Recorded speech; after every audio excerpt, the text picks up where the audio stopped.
அல்லாமா ஸஹபி சியரு அலாமின் நுபலால மிக ஆச்சரியமான ஒரு செய்தியை எழுதி வச்சிருக்கிறார்.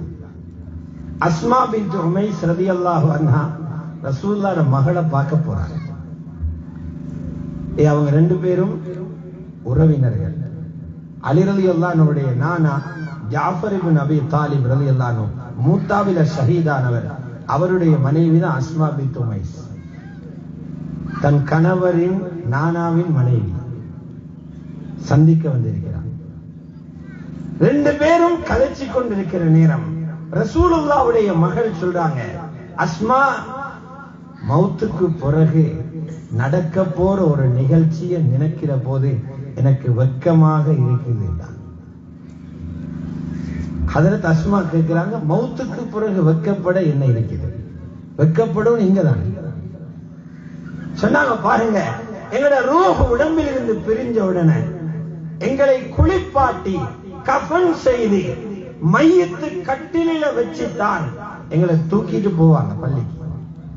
மக்கா மதீனாவுக்கு போனவங்க பார்த்திருப்பீங்க, எங்கட நாட்டில கொண்டு போற மாதிரி சந்தூக்ல ஜனாசா கொண்டு போக மாட்டாங்க. ஒரு கட்டில ஜனாசா வச்சு பிடவையால மூடி இருப்பாங்க. மையத்து உயர்ந்ததா கட்டையா கொளுத்ததா மெல்லியவரா எல்லாம் கஃனுக்கு மேலால பார்த்து கொள்ளலாம். சொன்னா அஸ்மா ரலியல்லாஹு அன்ஹா, இப்படி கொண்டு போற நேரம் எத்தனையோ ஆண்கள் கஃனுக்கு மேலால் எனது உடலின் பருமனை பார்ப்பார்கள். கபருடைய மண்ணுக்கு மறைய முன்னால் உடலின் பருமனை பார்ப்பார்கள். இதை நினைக்கும் போது எனக்கு வெட்கமாக இருக்குது. சுப்ஹானல்லாஹ். அல்லாமா ஸஹபி சியர்ல 2வது பாகம் 172ஆம் பக்கத்தில் இது எழுதுகிறார்.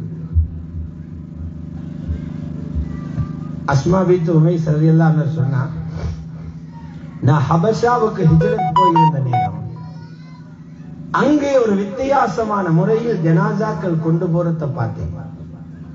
சந்தூக்குல கொண்டு போறாங்க, பட்டியில வச்சு தூக்கிட்டு போறாங்க. ரசூலுல்லாஹ் மகள் சொல்றாங்க, அஸ்மா, உங்களுக்கு முன்னால அல்லாஹ் என்ற ரூஹ எடுத்தா அதுபோல ஒரு பெட்டியில சந்தூக்குல என் ஜனாசாவை கொண்டு போறதுக்கு நீங்க ஒழுங்கு செய்ய பொறுப்பெடுப்பீங்களா? இவன் சொல்ல, கட்டாயம் செய்யலாம். சந்தோஷத்துல துஆ செஞ்சாங்க. சத்தரகில்லாஹு கமா சத்தர்தினி, அந்நிய ஆண்களின் பார்வையில் இருந்து எனது மேனியை மறைக்க உதவி செய்தது போல் அல்லாஹ் உன் குறைகளை மறைப்பானாக. ஹாஃபிஸ் ஸஹபி இந்த சம்பவத்தை பதிவு செஞ்ச பிறகு சொல்றாங்க, குல்து, நான் சொல்றேன் என்று. அப்படி இமாம் ஸஹபி சொல்றாங்க, மதீனாவுடைய வரலாறு பிரட்டப்பட்டுச்சு. மதீனாவுடைய ஹிஸ்டரி, மதீனாவுடைய வரலாறு மாற்றப்பட்டுச்சு. முதல் தடவையாக ரசூலுல்லாஹ்வின் மகளின் ஜனாஸா சந்தூக்கில் கொண்டு போகப்பட்டது. இது வெட்கம். இதுதான் நாங்க நேசிக்கிற ரசூலுல்லாஹ் பெண் பிள்ளைய வளர்த்த முறை. இவங்கள முன்னால எங்கட பெண்களை எழுப்பினா கியாமத்தில தோத்து போவாங்களா, வெட்கப்படுவாங்களா, வெற்றி அடைவாங்க?